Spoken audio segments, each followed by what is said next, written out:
देवींच्या अतिशय जवळची कोणीतरी व्यक्ती त्यांच्या विरोधात जाणार आहे आणि ती व्यक्ती तूच असू शकतेस पद्मा। महादेव, मी असं का करेन? आम्हाला देखील सर्वप्रथम अशी शंका आली होती पद्मा, मात्र आता तो संकेत खरा होता असंच वाटतंय। नाही, मी खरं सांगते, आजपर्यंत मी देवींची कधीच फसवणूक केली नाहीये। त्यांच्या विरोधात काहीही करण्याचा मी विचारही करू शकत नाही। देवींच्या अतिशय जवळची कोणीतरी व्यक्ती त्यांच्या विरोधात जाणार आहे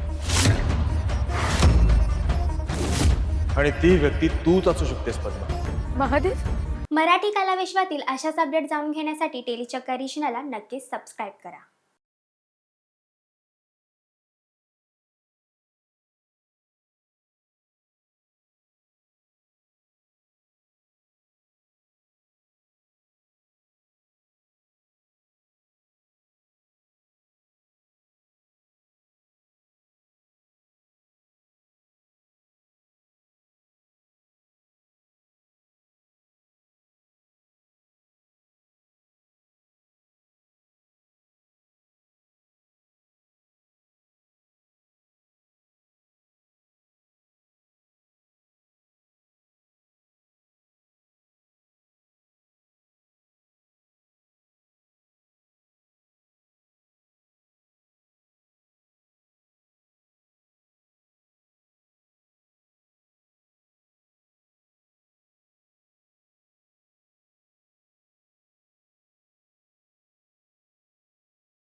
तुम्ही ज्या ठिकाणी बेशुद्ध पडलात तिथे मी आणखीन एका पद्माला पाहिलं।